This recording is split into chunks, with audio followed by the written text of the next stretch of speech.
주사당 신삼위동행 할 참이죠? 네네. 예. 함께 읽겠습니다. 주사당 신삼위동행 신인사왕환 신견타호호 탐구문자 잘못 써요. 담구가 아니라 탐구문자 신수면과도 신산난반연 그렇습니다. 이거 번역을 우선 하면은 주사당이라고 하는 것은 사당이란 말은 그 절에 적합시하는데 이것은 아마 그 당시에 수선사라고 썼거든요. 그때 송광사를. 그 수선사라고 해서 아마 그 절을 가리킨 거 아니었어. 그때 그 선빵 이름은 지금도 수선사라고 붙였어요. 이 사자를 수선사라는 이 사를 붙이고 있어요. 그래서 사당이라는 것은 보조스님이 거기에 이제 거기서 썼거든요. 이것을 그래 사당이란 말은 그 수선사의 집을 얘기하는 것 같습니다. 사당에 그러니까 선빵 그러니까 그 사당에 머물 때는 신삼위동행 삼위와 함께 가는 것을 삼가한다. 삼위와 함께 다니지 말라. 삼갈 신자 삼위와 동행하는 것을 삼가하라. 그리고 신인사왕환 인사로 가고 오는 것을 삼가하며 괜히 인사치레한다고 이 인사 저 인사 갔다 왔다 그런 거 하지 말라는 거예요. 선하는 사람들은 아주 단박해요. 뭐 이거 인사 차리고 이거 인사 차리고 뭐 그러면 안 된다는 거죠. 근데 인사를 안 차리면 인사불성이에요. 그게 아니 인사불성이란 말이 그런 뜻입니다. 사람 인자 그 일사자 그 불성 안 입을 자 살필 성자 인사를 살피지 못한다. 그래서 인사불성이라는 뜻입니다. 근데 인사불성이 되라 소리는 아니고 쓸데없는 번거롭게 뭐 답례하고 오고 가고 하는 그 인사를 생략하라는 겁니다. 선하고 그럴 때는요, 그런 거 없어요. 그냥 자기 공부 쭉 해나가면 다 그게 용서가 되는 거지. 거기서 왜 저 사람 인사 한 차례 이런 거 없단 말이죠. 그냥 뭐 가볍게 목례 정도 하고 그러는데 그 번거롭게 오고 가고 그런 거 없어요. 인사불성할 때 그 성자가 성성하다 아니요. 살필성자. 살필성. 왜냐하면은 그 삼성이라고 할 때, 반성이라고 할 때, 인사불성, 인사를 살피지 못한다. 그거 하니까 예전에 서당의 그 선생님 생각이 나네요. 서당 선생님이, 제 선생님이 참 저를 좋아하시고 그랬는데, 딴 게 좋아한 게 아니라 제가 선생님하고 무람 없이 굴고 잘 놀아드려서, 저는 노인네한테 너무 예의 차리고 그러는 걸 싫어해요. 예의 차릴 때는 차려도, 노인네 편하게 해드려야지. 그러면 저는 그 장난도 노인네한테 치고 뭐 그러는데, 참 저를 그래서 그 수제자는 아니라도 애제자는 틀림없었어요. 제가 그 졸업하고도 이제 서당이 저 마석 쪽이니까 선생님 오늘 저 놀러 들어가겠습니다. 그럼 아침부터 그냥 기다리셨대요. 송군 온다고 그랬는데 내다보시고. 왜냐면 제가 재밌게 놀아드리거든. 바둑도도 재밌게 선생님하고 농담도 하가면서 그리고 가끔 가다가는 뭐 마작을 선생님이 그 참 선생님 참 그 소탈하신 분이라 저 졸업할 때쯤 마작을 가르쳐 주셨어요. 마작 배울 사람 알아. 그래서 한 서너 시 갔더니 마작은 4사람이 팀이 돼야 됩니다. 4사람이 안 되면 마작이 안 돼요. 그래서 딱 졸업하고서도 선생님하고 이제 마작하러 가끔 놀러 갔어요. 그럼 3사람이 해서 선생님하고 딱 가서 4사람이 거의 뭐 밤새도록 놉니다. 뭐 그냥 그런데 한 번은 이제 저녁 때 마작을 시작했는데 누가 왔어.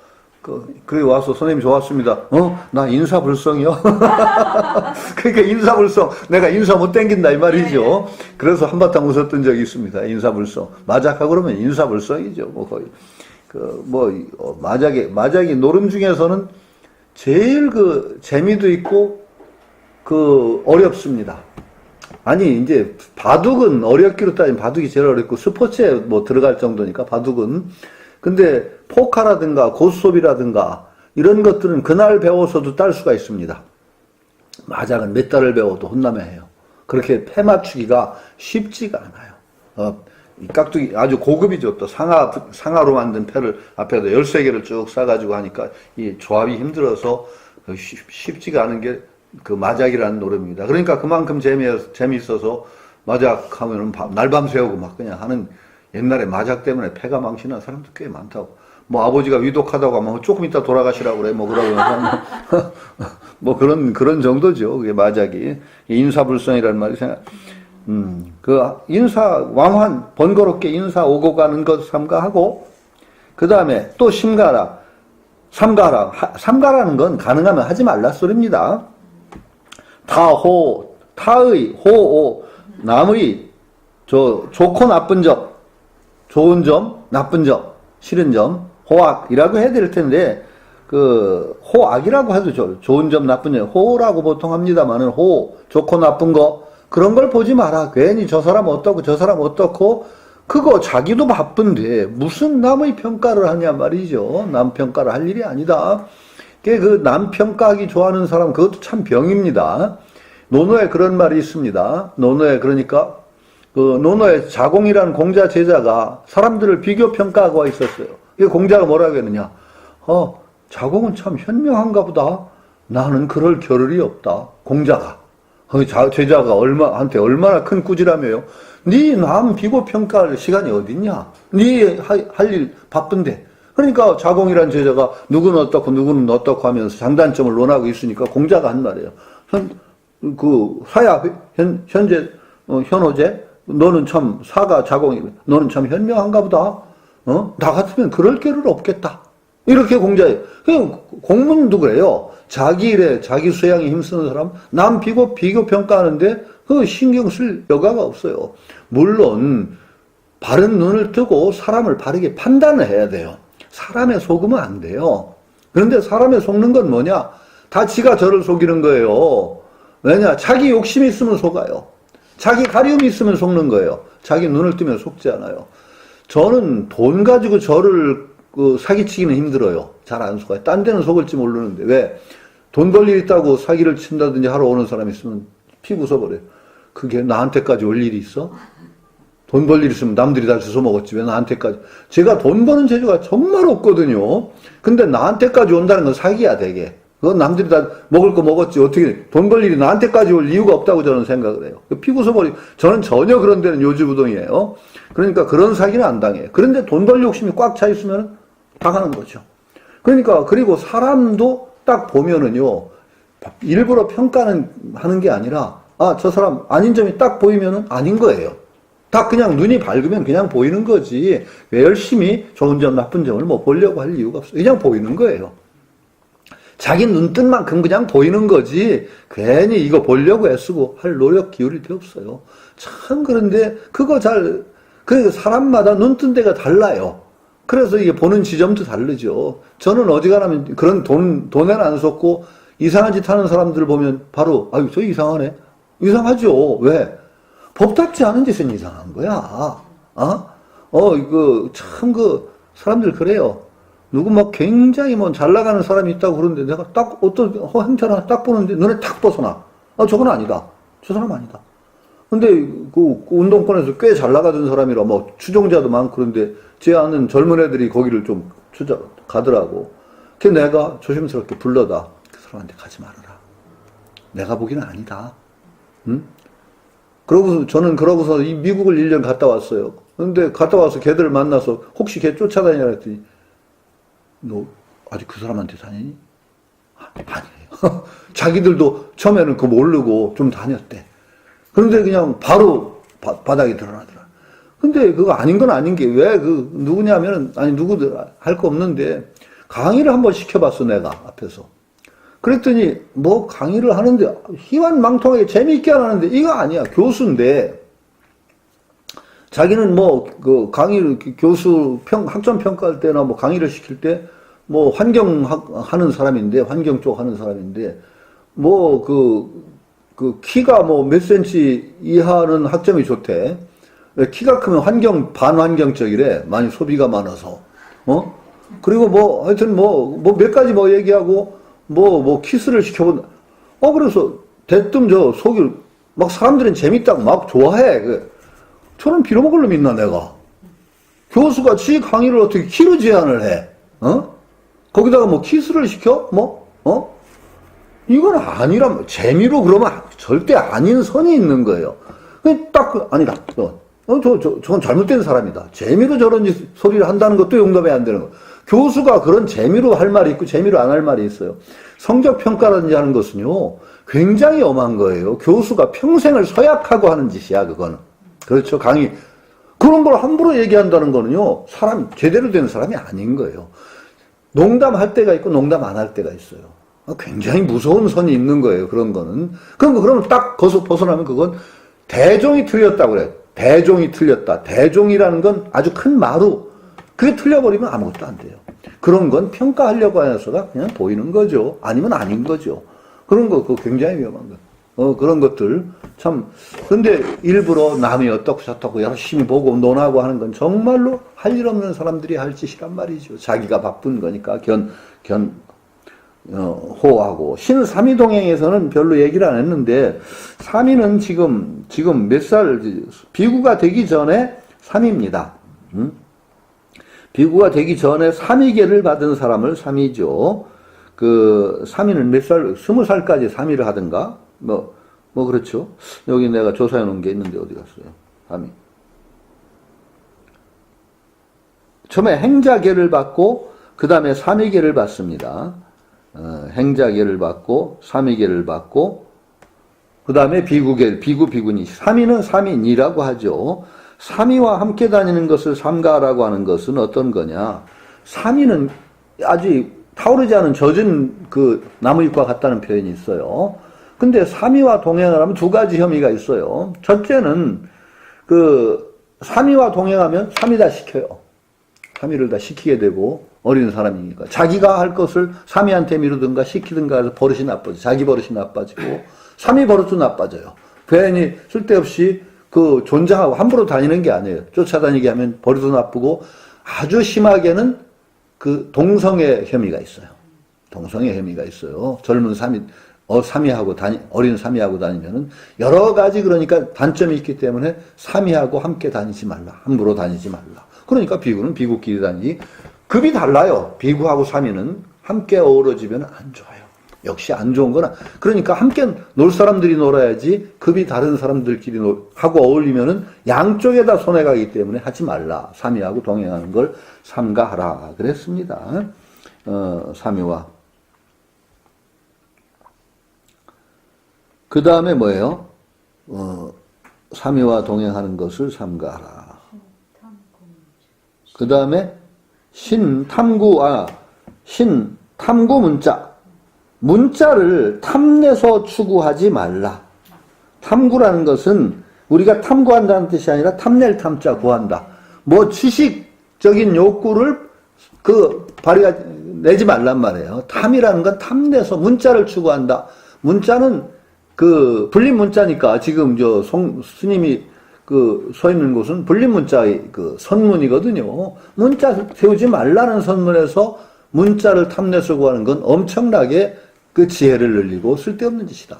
그런데 불린 문자, 이거 참 선종에서는 불린 문자가 맞습니다. 그런데 이거 함부로 불린 문자 하면 안 됩니다. 왜 그러냐면 저는 늘 경계를 둡니다.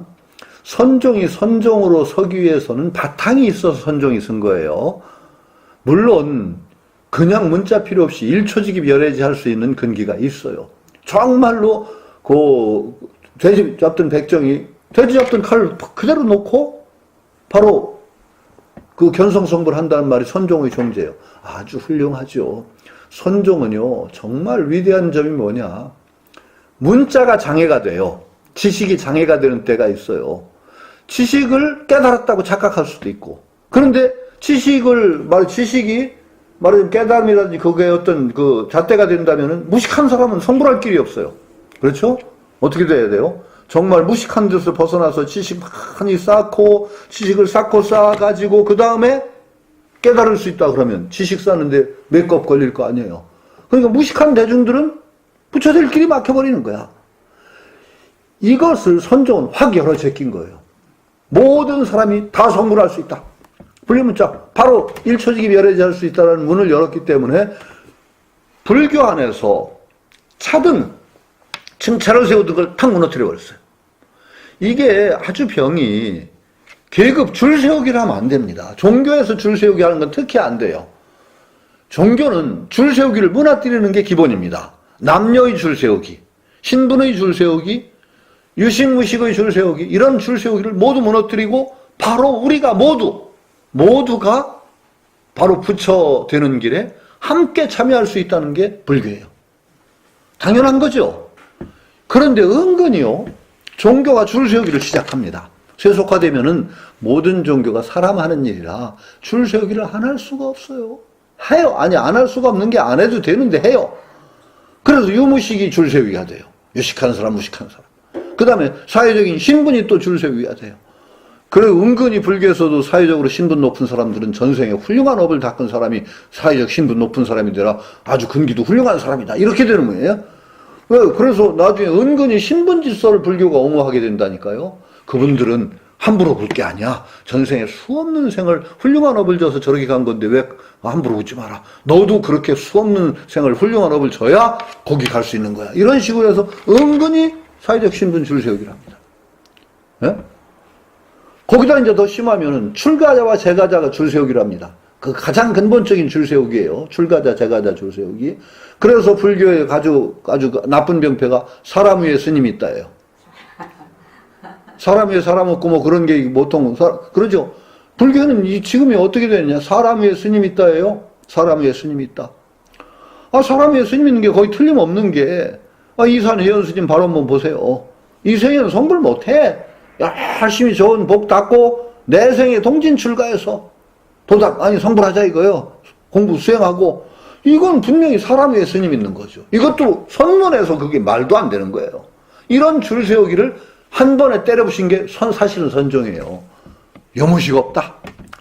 내가 바로 그 자리에서 성불할 수 있다. 이렇게 얘기한 게 선종이에요. 그런데 선종이 나오기까지 얼마나 힘들었느냐. 힘들었어요. 그냥 전승에는 부처님부터 마음 일맥상승으로 마음이 전해왔다 그러는데 그것도 일리가 있는 얘기겠지만은 사실은요, 선종 나오기까지 지식적인 토대가 엄청나게 들어가요. 그 나중에 그 선종이 나오기 직전에는 화엄, 천태교학 그래가지고 그냥 지식이 꼭대기까지 차요.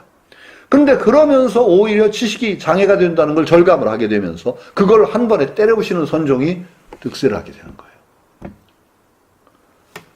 그래서 선종하는데 좋아요. 그런 각오로 선종을 해야 돼요.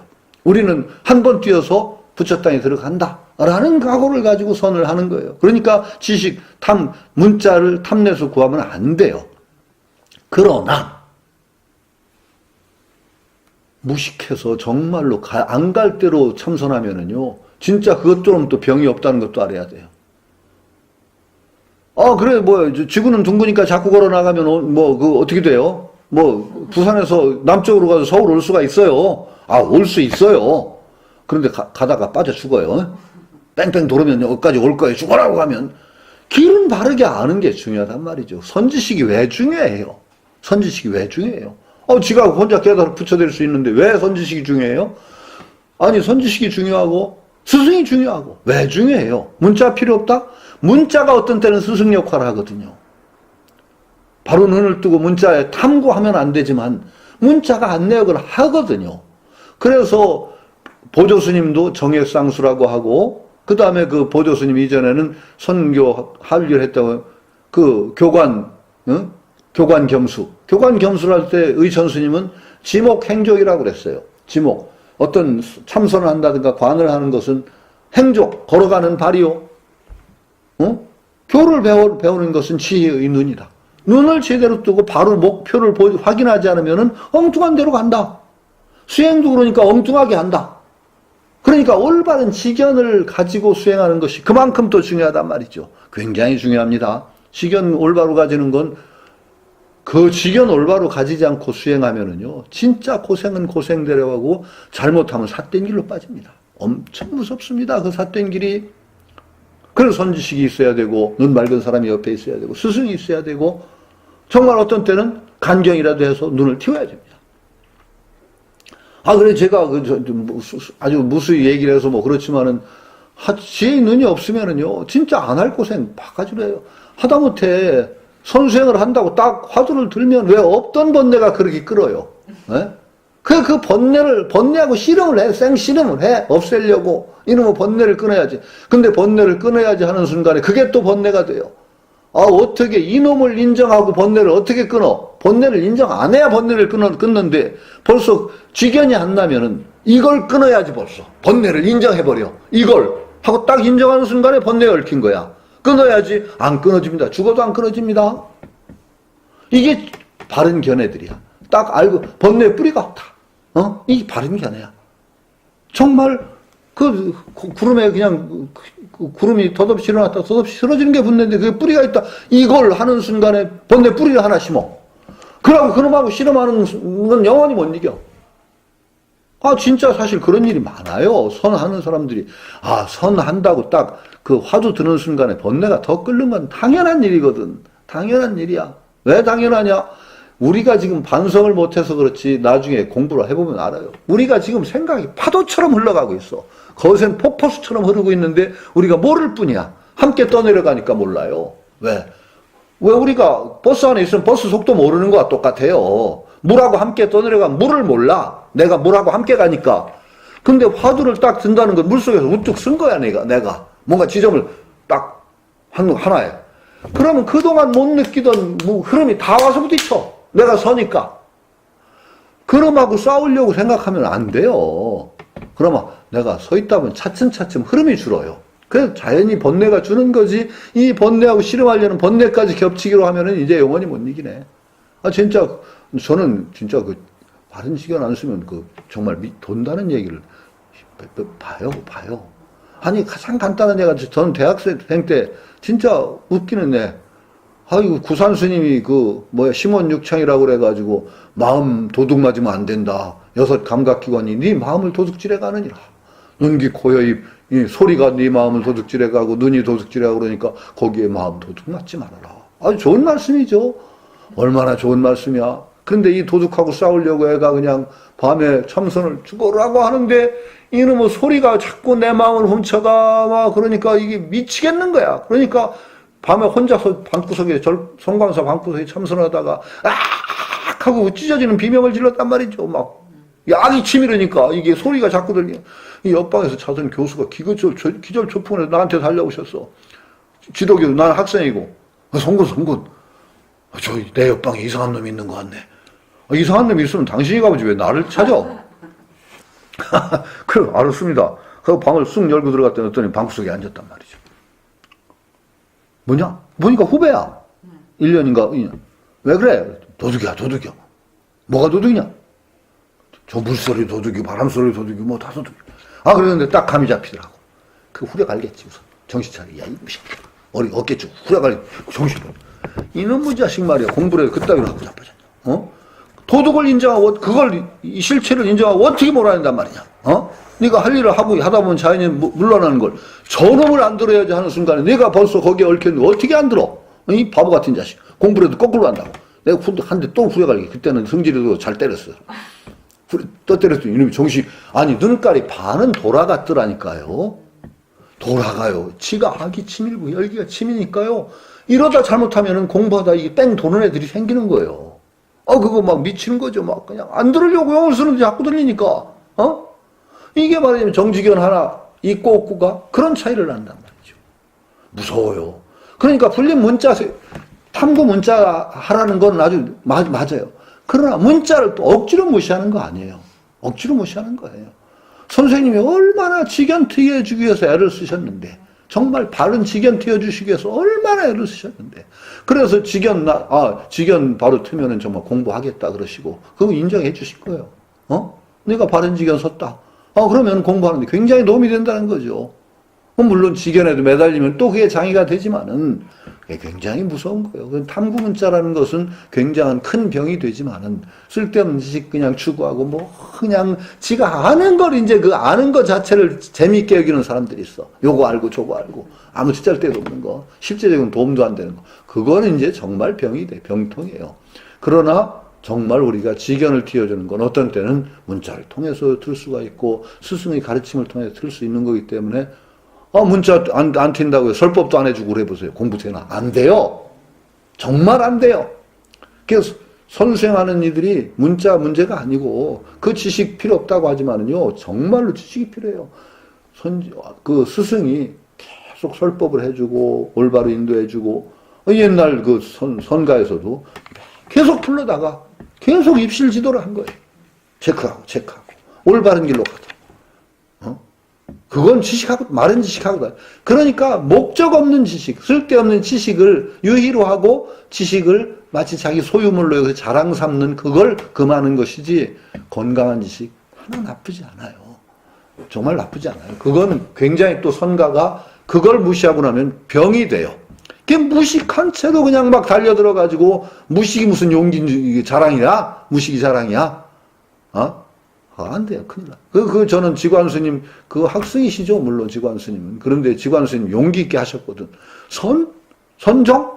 그거 잘하면 공갈불교 되지 그랬어. 공갈불교가 됩니다. 소리, 뭣도 모르고 소리나 빽빽 지르고 막 몽둥이 지르나 했어. 그러면 그거 어떻게 되겠어요? 전혀 기준도 없어. 그거 공갈불교. 딱, 지관스님이 그런 거예요. 그거 잘하면 공갈불교 된다 그랬어요. 맞아요.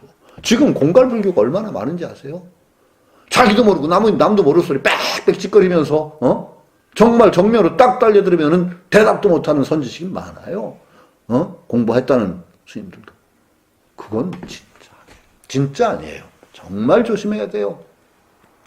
나는 그 지관스님 그 말했을 때 정말 용기 있는 분이다. 한국불교가 선불교가 중심인데도 그거 잘하면 공갈불교 돼. 그러셨을 때 야 정말 용기 있게 말씀하셨다 싶어요. 그건 조심해야죠. 그러나 역시 지식을 그 자체로 추구한다든가 쓸데없는 지식에 매달리는 건 엄청난 장애가 되니까 탐구문자를 삼가한다. 이렇게 말하는 거죠. 신수면과도. 수면이 잠이요. 과도, 법도를 넘는다. 정도를 넘는다. 우리가 과도하다는 말이에요. 수면이 정도를 넘는 것을 또 삼가한다. 그러지 않도록 하다. 잠, 쓸데없이 많은 거, 이거 정말 문제예요. 잠이 왜 많으냐? 생각이 많으면 잠도 많대요. 잡념이 많은 만큼 잠도 많답니다. 그래서 제 예전에 읽었던 그 달마역근경이라는 그 달마역근경 위조 작품인데 달마에다가 썼다는 역근세수경이라고 그래가지고 무술을 하는 사람들이 아주 중시하는 역근경이라는 경이 있어요. 근데 역근경도 하도 여러 번이라 가짜가 많은 가짜죠. 근데 제가 봤던 역근경의 맨 마지막에 역근경에 이제 근육을 바꾸고 몸을 바꾸는 거예요. 달마스님이 왜 무술을 창시했다고 하니까 소림 무술을 거기 마지막 거의 구절에 그런 게 있어요. 복중식소하고 뱃속에 먹은 것이 적고 식소 먹은 게 적고 심중사소하고 마음의 생각이 적고 그러면 자연수소라 그랬어. 자연이 수면이 적어진다. 그러니까 뱃속에 먹은 게 적고 마음속에 생각이 적어지면 자연히 수면도 적어진다. 우리는 뱃속에 먹은 게 많고 먹은 게 많고 생각 속에 마음 속에 생각이 많고 그러면 자연히 수면도 많아진다. 이렇게 되는 게죠. 그러니까 수면 과도라는 것은 수면 자체를 삼가기도 해야 되지만 평상시 생활이 수면이 많지 않은 생활로 이끌어 가야 돼요. 공부를 하면 자연히 수면이 준다 그러죠. 마음이 맑아지면. 수면 가운데 굉장히 또 중요한 게 그 마음 속에 갈등이 많고 그러면은 수면 가운데서도 꿈꾸는 수면을 많이 해요. 꿈꾸는 수면이 많으면은 장자라는 책에 보면 진이는 꿈이 없다 그랬어요. 꿈이 없다. 근데 보통 진인 아닌 사람은 꿈이 없으면 죽어요. 꿈을 통해서 마음에 낮에 겪었던 갈등을 처리를 해요. 꿈속에서. 참 저희 몇 번 얘기했죠. 꿈이 자기 반성되는 측면이 있어요. 꿈을 꾸는 건 별로 좋은 건 아닌데 꿈을 기억한다든가 해서 해보면은 아니 공부를 많이 하고 의식이 맑아지면 꿈이 기억이 많이 나요. 그리고 의식이 맑은 분들 꼭 그거 바로미터는 아닌데 그건 아닌데 의식이 맑은 분들이 천연새 꿈을 꾸는 분들이 꽤 있어요. 네, 천연새 꿈 꾸시죠. 그 보통은 그 흑백이에요. 꿈을 봤는데 흑백이 많은데 총천연새 꿈을 꾸는 분들 의식이 상당히 맑은 분들이에요. 그리고 제가 얘기했죠. 꿈이라는 게 얼마나 재밌냐. 뭐 어디 가서 낭떠러지에서 떨어지는 꿈을 꿨더니 침대에서 떨어졌다. 그게 아니란 말이죠. 침대에서 우선 떨어져요. 그런데 이걸 인간은요, 언제나 자기 자신을 이해를 시켜야 되는 줄. 자기가 이해가 안 되면 정신병에 걸립니다. 굉장히 중요해요. 이건 우습게 보는 게 아니라 늘 자기를 이해시켜야 됩니다. 그렇기 때문에. 자기와 자기가 이해가 안 되고 이렇게 두 개의 자기가 대립을 하는 일이 있으면 참 병이 돼요. 이해를 시켜야 돼요. 언제나 자기 행위도 아 이래서 이렇구나 하고 이해하세요. 아 그래서 이것도 상당히 수양이 됩니다. 자기 행위를 보고 아 이래서 이랬구나. 내가 이렇구나. 이해해야 됩니다. 이해를 안 하고 내가 왜 이래 이러면 안 돼요. 그런데 꿈도 마찬가지예요. 뚱 떨어져서 아파. 이게 왜 아픈가를 자기한테 이해를 시켜야 돼요. 그래서 떨어지고서 꿈을 만듭니다. 딱 떨어지고 나서 쿵 부딪히고 나서 왜 이게 아프지 않는 깨기 전에 확 꿈을 만들어서 아 이래서 아픈 거야. 그게 꿈이에요.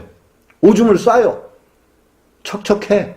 이게 납득이 안 돼. 그러면 안 되거든요. 그러면 깨기 전에 오줌 싸고서 깨기 전에 꿈을 만들어요. 어디가 물에 빠진 거야. 아 그래서 이래서 차갑구나. 이게 납득이 되는 거예요. 이건요 굉장히 중요한 거예요. 이래야만 그렇게 납득이 돼야만 정신 건강 유지가 돼요. 그게 납득이 안 되는 일이 많아지면 정신 건강이 해로워요. 그걸 우리가 반성을 해. 그걸 우리 생활에 적용을 해야 됩니다. 우리가 자기 자신이 이해가 안 되기 시작하면 참 곤란한 인간이 되는 거예요. 그 자기 자신이 과거를 쭉 돌아보고 어떤 잘못을 했으면 아 내가 이래서 잘못을 했지. 알아야 이해해야 됩니다. 이게 이해가 안 돼. 왜 내가 이래? 그러면 안 돼요. 자기를 나무라더라도 막 그냥 괜히 이 바보 같은 자식 이렇게 나무라면 안 돼요. 그래서 그랬구나. 다음에 잘하자. 이렇게 나무래야 되는 거예요. 이게 건강한 사람인 거야. 이 병신 그것도 못해서 그러면 안 된단 말이죠. 굉장히 중요한 거예요. 그런데 낮에 갈등이 많은 사람일수록 꿈을 많이 꿔요. 그래서 갈등을 꿈을 통해서 해소를 해요. 쫙 꿈을 꿔요. 밤에. 대부분의 꿈은 개꿈이라 기억을 못하는 거예요. 그래서. 근데 의식이 맑은 분들은 그 꿈을 또 기억을 해요. 지나가면서. 참 재밌어요, 꿈이. 저는 공부하다 느꼈어요. 공부하면서. 낮에 도량에 들어가서 선생님 하면서 농사도 짓고 하루 종일 자기 깜냥으로는 화도 열심히 들고 잡념이 별로 없은 것 같아. 안 그래요? 꿈을 꾸고 새벽에 못 눕게 하니까 앉아서 졸거든. 근데 꿈을 안 꾸면 안 되는 거야. 앉아서 잠깐 조는 사이에 꿈을 쫙 희한해요. 그 꿈을 꾸면서 그 전날 망상 피었던 거나 마음에 그 충격이 왔던 거나 갈등이었던 게 꿈에서 영화처럼 돌아가요. 돌아가는데 그게 다 각색이 돼요. 꿈속에서. 조금씩 바뀌어요. 그러면서 그 마음에 갈등이 있던 것을 꿈을 통해서 해소를 시키고 망각의 창고로 보내는 거예요. 그렇게 지나면 이제 그 전날의 정신적 갈등이 꿈을 꾸고 나면 해소가 돼요. 그 다음날 건강한 정신으로 살 수 있게 하는 거예요. 이게 재밌는 거예요. 그러니까 이거는 우리 자기를 다스리는 데도 도움이 돼요. 그 꿈을 이해하고 나면은, 그러면서 그때는, 내가 무슨 생각들을 했구나. 무슨 일들이 어떻게 내 마음에 부딪혀서 어떤 파문을 일으켰구나라는 것이 잠깐 꿈꾸고 나면 보이는 거야. 재밌더라고요. 이게 그러니까 그것이 우리 자신을 관리하는 데 도움이 돼요. 늘 그렇게 자신을 성찰해서 자기를 이해하고 납득을 하고 그 다음에 그걸 바탕으로 해서 자기를 보듬어가면서 정진해야지 주먹 다짐하듯이 바보 열심히 그래 되는 게 아니에요. 늘 살살 달래듯이. 그게 제가 평생 자기와 친구 되기라고 그래요. 그걸 자기와 친구 되기 이해하고 이런. 근데 그러니까 자연히 꿈 많은 사람 잠도 많아져요. 개나 고양이도 꿈을 꾸거든요. 개나 고양이도. 꿈 못 꾸게 하면 개나 고양이도 죽어요. REM 수면 눈에다 측정장치 붙여놓고 눈동자가 떨려요. 꿈꿀 때는. 개나 고양이도 그럴 때마다 깨우고 그러잖아요. 개나 고양이가 나중에 발광을 합니다. 그게 죽어요. 나중에는. 꿈을 못 꾸요. 그만큼 참 꿈이라는 게 재밌는 거죠. 꿈이라는 것이 참 재밌어서 유식 철학 같은 데서는 꿈의 현상을 가지고 유식을 증명하려. 꿈. 눈에 보지도 않는데 우리가 활동했던 거 느끼는 것처럼 우리 이 삶도 그거 의식이 만든 것이다 라고 하는 것을 꿈을 통해서 많이 얘기하는데 꿈이 그만큼 재밌는 현상이죠. 갑자기 꿈 얘기로 왔습니다. 수면. 자연이 어떻게 되느냐. 아니, 공부하는 사람이 퍼즐로 자꾸 자는 건 좋지 않은 거예요.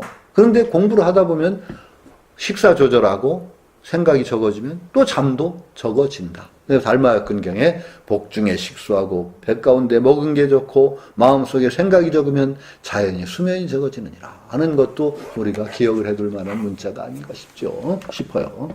그러니까 과도하고 그 다음에 신, 산란, 반연. 산란이라는 건 어지럽게, 반연이라는 건 뭐냐?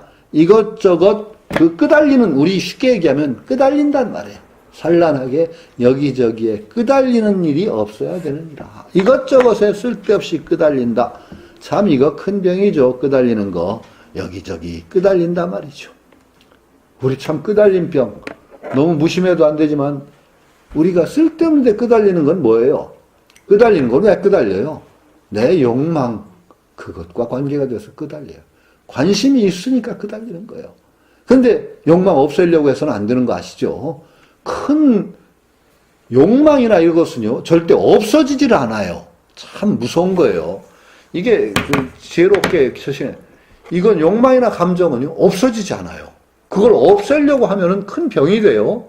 그건 바뀌어요, 성격이. 딴 데로 이끌어줘야 돼요. 딴 데로 이끌어줘야 돼요. 이걸 없앤다라고 아까 얘기하는 순간, 없애려고 하는 순간에 또 싸움이 일어나요. 그건 언제나 딴 데로 방향을 틀어줘서 이끌어주는 거예요. 그러니까 욕망은 없어지는 게 아니에요. 욕망이 어떻게 되느냐? 소원으로 전환하는 거예요. 우리가 소원은 또 어떻게 생기느냐? 소원을 열심히 일으킨다고 일어나는 게 아니에요. 물론 일으키는 것도 중요해요. 감정적으로 일으키는데 소원이 자연스럽게 정착하는 데는 지혜의 눈이 떠야 돼요. 지혜의 눈이 뜨인 만큼 소원이 쉽게 서요. 바르게 서고. 왜? 아상을 중심으로 해서 내가 있다는 것에 똘똘 뭉친 사람? 내 욕심에 꽉 차 있는데 어떻게 소원이 서? 욕망에 끄달리고 있는데 내 거, 모든 걸 내 거로 만들려는 소유욕에 불타 있는데 그런데 아상이 줄어요. 불교 공부하면 줍니다. 아상이. 나라는 생각이요 자연스럽게 줄어요. 왜? 연기에 눈을 뜨거든. 연기에 눈을 뜨게 되면 남이 아니야. 내가 또 아니야. 그러면 자연히 아상이 줄죠. 그러면 나만을 중심으로 된 욕망이 어떻게 되느냐? 자연스럽게 나와 남과 이웃과 사회를 위하는 건강한 마음, 그런 지향성으로 방향을 틀어요. 이게 소원이란 말이죠. 어떤 때는 그런 감정이 바탕이 돼서 지혜의 눈이 또 뜨이기도 해요. 사랑이라는 마음이 딱 생겨서 하면서, 그러니까 이건 어느 쪽이 꼭 먼저는 아니에요. 그러나 언제나 상호작용이에요. 그게 소원이 있으면 어떻게 돼요? 나중에는 소원이 쫙 서게 되면 어떻게 되느냐? 큰 소원이 서게 되면 자잘한데 반연이 떨어져요. 끄달림이. 자연스럽게 떨어져요. 왜? 큰 내가 지향을 갖거든. 큰 깨달음을 향한 길을 내가 가고 있다는 큰 마음이 서는데 뭐 자잘한 것에 매달려? 안 매달려요. 그리고 중생을 함께 생각하는 마음, 조그만 거, 그거 무슨 거예요. 그래서 자연스럽게 반연이 적어지는 거지 억지로 반연 끊으려고 하는 거 아니에요. 그거 언제나 제가 친구들 싸움하지 마세요. 그놈하고 싸우려고 하지 말아요. 내 적수가 아니야. 자잘한 번뇌들 그거 내 적수 아니에요. 나의 적수는 뭐야? 가장 큰 적수가 있거든. 적수라고 하기보다 큰 지향이 있어야 돼. 그거에 마음을 늘 그걸 점검을 해야 돼. 내가 정말 큰 지향에 올바로 가고 있는가를 계속 점검하면은 자연스럽게 적은 일이 반연이 적어져요. 그건 어디나 마찬가지 같아요. 맹자라는 책에 보면 예전인데 그런 배울 만한 점이 있어요. 맹자에 보면은 군자나 그 도를 평생의 근심거리는 있어도 하루아침에 걱정은 없대. 하루아침 갑자기 생기는. 평생의 근심은 뭐냐? 순임금 같은 요승 같은 이도 똑같은 대장 사람이요. 나도 대장 사람인데 그들은 왜 그렇게 훌륭한 인격을 이루는데 나는 이 꼴로 있는가? 이게 평생의 근심이래. 이게 평생의 근심이야. 하루아침에 어떤 사람이 나한테 이상한 짓을 해와. 그러면 그 군자는 이렇게 하는데, 내가 뭐 잘못한 점이 있나 보다? 저 사람한테 뭐 잘못했나? 반성을 했는데. 반성을 했는데 여전히 반성이 잘못이 없어. 그런데 여전히 그래. 그럼 어떻게 하느냐? 저 미친놈일세. 그것이야. 미친놈인데, 뭐, 그건 내 미친놈한테 일일이 상대를 해? 이거 하루아침에 근심이 없어, 그러니까. 평생의 근심, 순임금과 요임금 같은 이도 대장부요. 나도 대장부인데, 나도 사람인데, 그들은 그렇게 훌륭한 인격을 이루는데 나는 왜 이런가? 이게 평생의 의심이야. 이거 바꾸면 어떻게 돼요? 부처님이나 나나 똑같은 사람인데, 부처님은 그렇게 훌륭한 분이 됐는데 나는 왜 이 꼴인가? 이게 내 평생의 근심이야. 아, 뭐 우리가 그렇게 갑자기 큰 맘 먹으라면 참 힘들긴 하지만 마찬가지예요. 아니, 그래, 늘 너무 큰 마음을 먹으면 갑자기 안 들어오니까 제가 사홍소원 구체화하라고 그랬죠. 중생을 다 건지리라. 안 돼. 그룹을 하려고 하면 너무 구름 잡는 얘기 같아서 늘 구체화하세요. 내 주변에 가장 내 손길이 필요한 중생이 누가 있나, 사람이 누가 있나 찾으세요. 그렇게 찾아가면 돼요. 사홍소원이 현실화돼요. 내 주변에 내 손길 기다리는 사람, 중생을 다 건지리라. 시작이야. 거기부터 시작하는 거예요. 번뇌 다 끊으리라. 갑자기 번뇌가 와르르 다 번뇌, 내가 가장 괴로운 일, 그 본질을 살피고 이게 왜 그런가 살펴들어가. 그래서 가까운 가장 나를 괴롭히는 문제부터 차츰 생각해서 정리해요. 그렇죠? 불법 다 갑자기 배워지나? 그런데 정말 일주일에 한 번이라도 법회 가고, 일주일에 한 번, 1년에 몇 권이라도 불교 책 읽고, 불법 배우는 거예요. 불법 배우는 거예요. 그렇게 구체화해야 돼. 불법 갑자기 사홍소원을 맨날 해도 자기 소원되는 사람이 없는 이유가 너무 커서 그래. 구체화가 안 되니까. 그럼 그냥 불법은 다 배운다고 하고 불법은 죽으라고 안 배우고. 그러고 불도를 다 이루리다.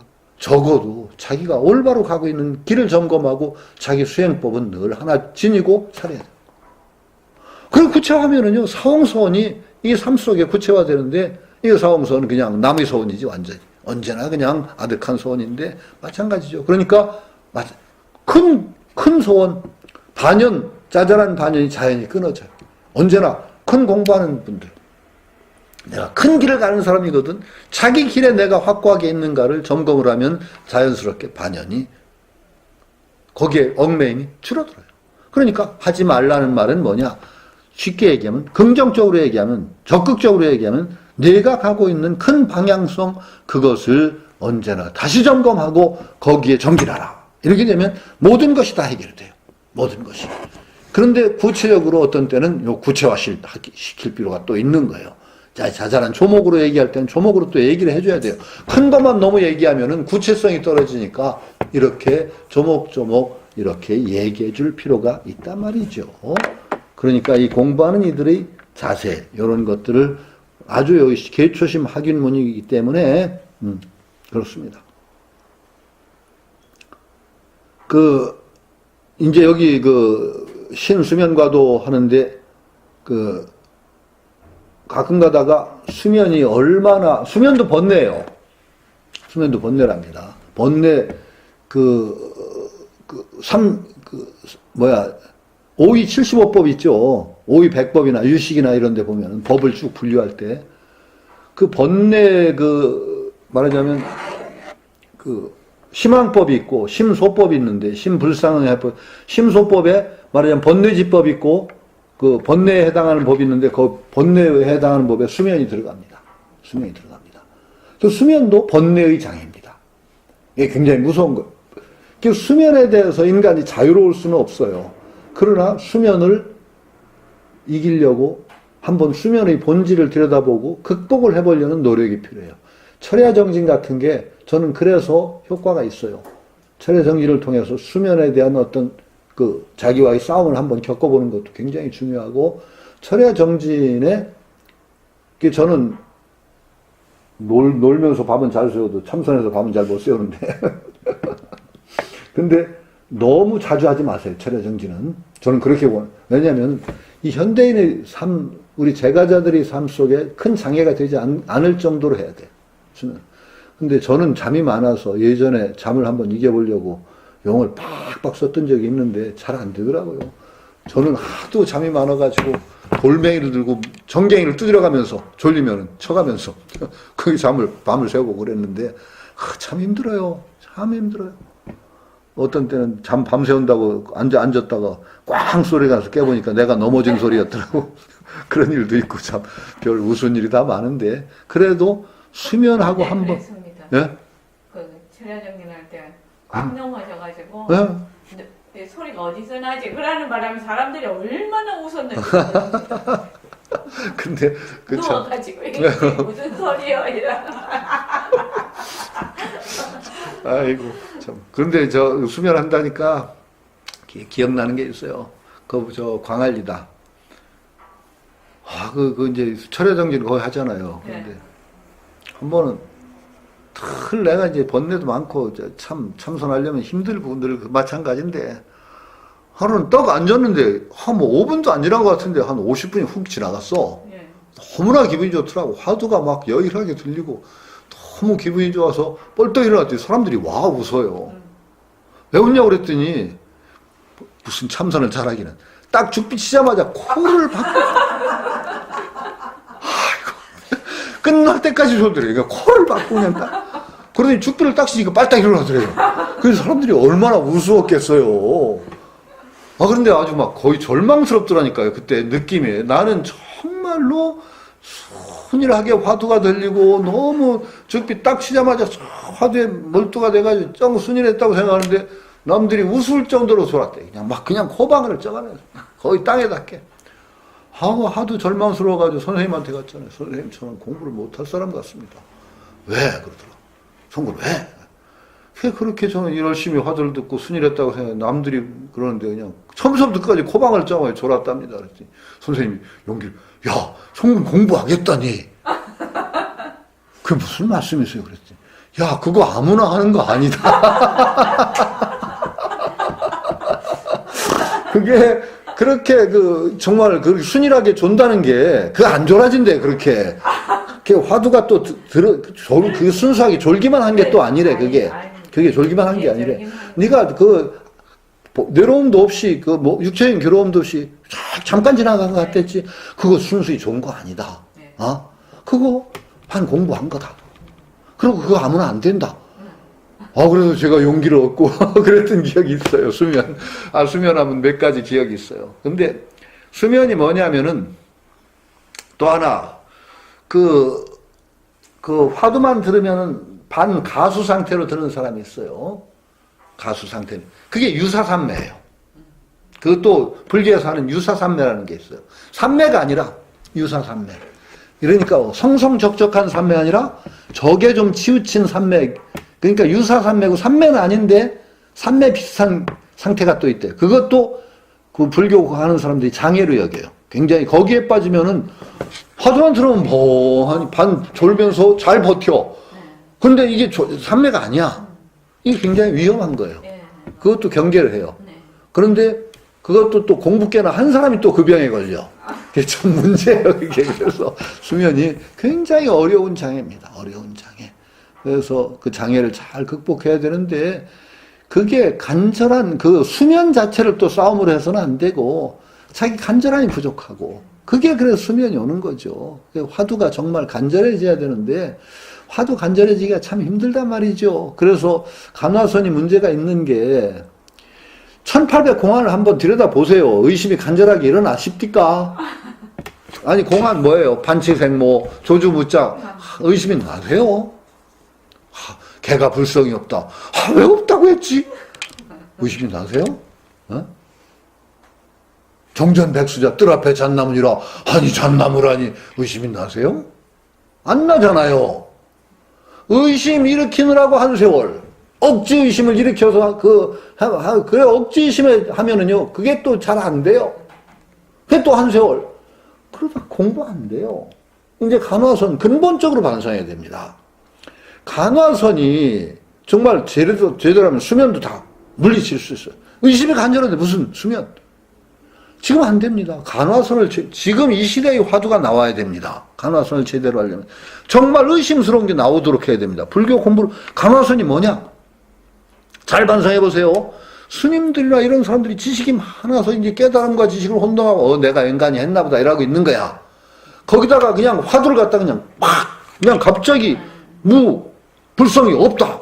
그럼 불교 다 그냥 수십 년 동안 함동준령이 개육을 써야 꿈틀꿈틀한 벌레도 불성이 있다고 지식적으로 알던 사람이 그건 막 쇠방맹이거든. 걔가 불성이 없다. 의심이 그냥 뻥 일어나게 돼 있는 거예요. 그것도 큰 스님이, 내가 정말 의심할래야 의심할 수 없는 조주 같은 스님이 탁 한 방 밑에, 그러니까 의심이 안 일어날 수가 없죠. 그래서 화두가 된 거예요. 그런데 그 나무의 의문을 이제 우리가 그거 내 의문으로 삼는데 그거 얼마나 한 세월이 걸려. 의심이 안 일어나. 그러면은요, 이 현대인에게 의심이 일어날 만한 화두가 나와야 돼요. 현대인, 정말 지식이 또 있고 불교 공부도 한 사람이 정말 그 소리 듣고, 그래? 내가 알고 너무 다른데? 그러면서 정말 선지식이 있어야 돼. 그만한 믿음을 줄 만한. 저분은 진짜 깨달은 어른이야. 정말, 그 어른이 한마디 탁 때려줘서 자기가 알고 있는 지식이, 그 아르마리가 다 깨지는 거야. 한 방에. 그 의심이 일어날 때 그 화두가 공부가 되는 거죠. 잠은 달아납니다. 잠이 달아납니다. 자연이 달아납니다. 잠 안 와요.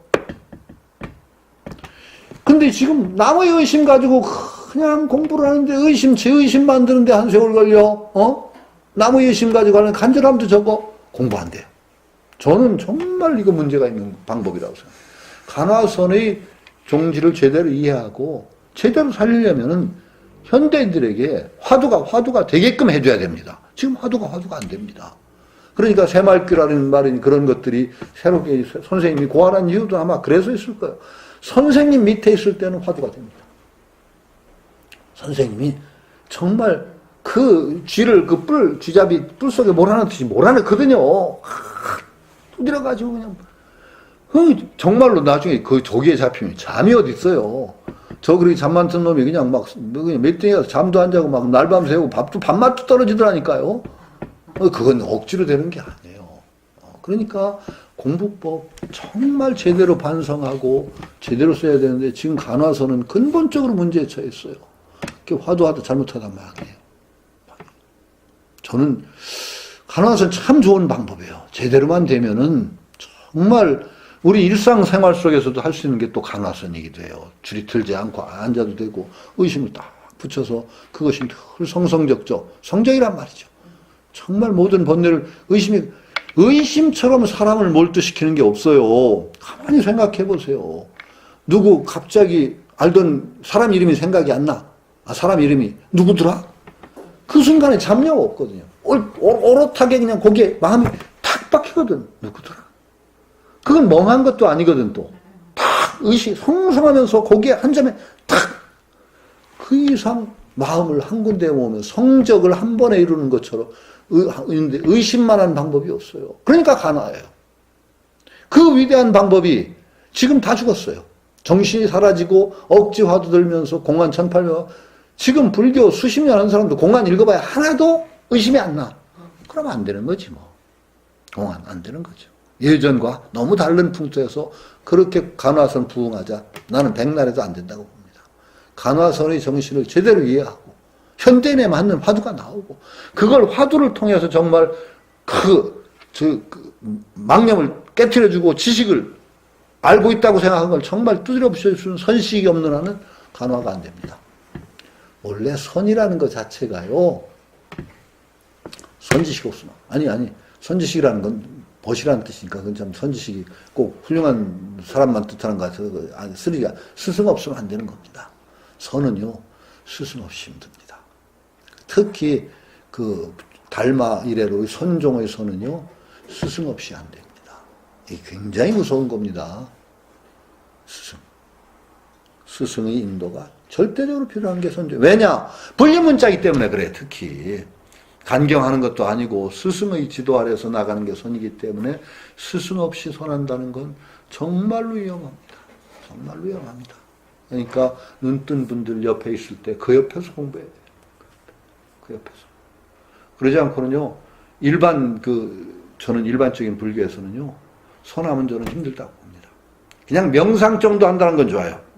명상 정도. 선종의 선을 한다는 건요, 힘들어요. 그러니까 옆에 눈뜬 사람이 있을 때 그 옆에서 공부를 지어나가는 게 큰 복입니다. 그 이상의 복이 없어요. 그렇게 생각하셔야 됩니다. 네. 자, 수면까지 나가서 반연이라고 하는 건 무념무상, 유념유상 뭐 이렇게 하는데 신수면과도 그 다음에 이거 시간이 내가 오늘은 좀 일찍 가야 되는데 하나 오늘 좀 네, 짧게 여기까지, 하겠습니다. 예, 여기까지 하겠습니다. 예, 여기까지 하죠. 네.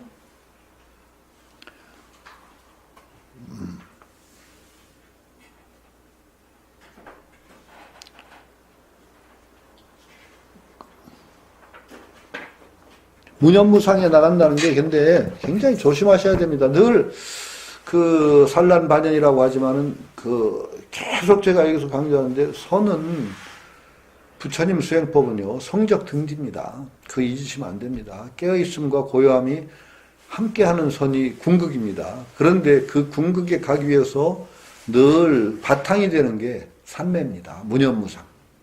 한 군데 집중해서 그 모든 것을 차단하는 삼매 수련이 바탕이 됩니다. 그 수행을 하세요. 굉장히 중요해요. 그거 무시하면 안 됩니다.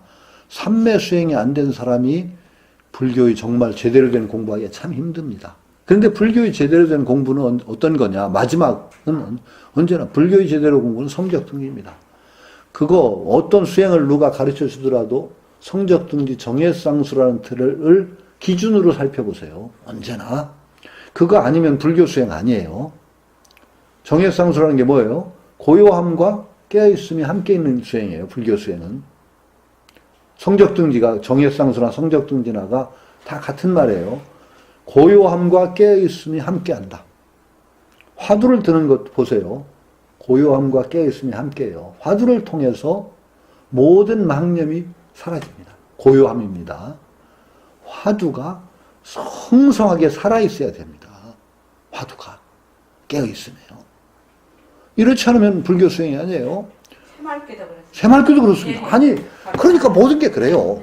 거기에다가 다 비춰보세요. 어떤 수행을 하더라도, 불교 수행은.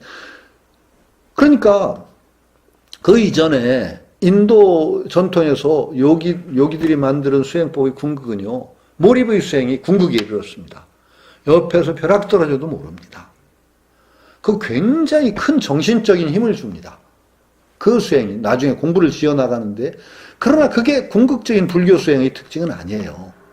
불교 수행은요, 심리 밖에서 바늘 떨어지는 소리까지 듣는 수행이에요. 이걸 잊으시면 안 돼요.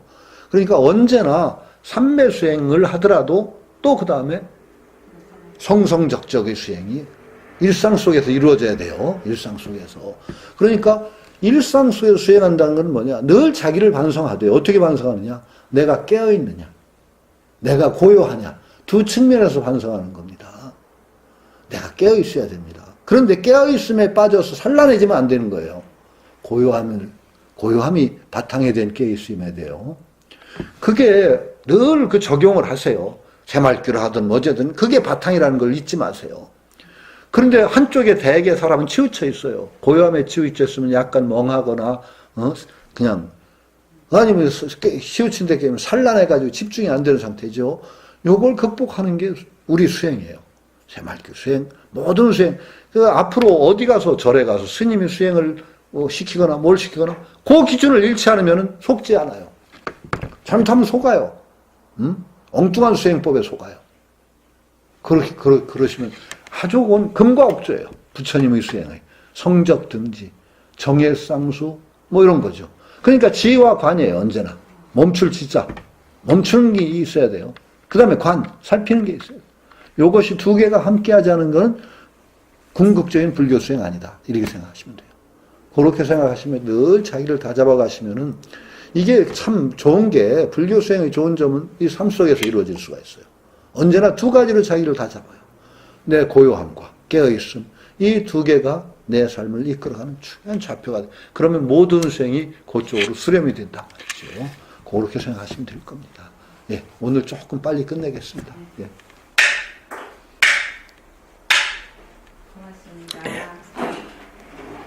고맙습니다. 다음 달에 뵙겠습니다.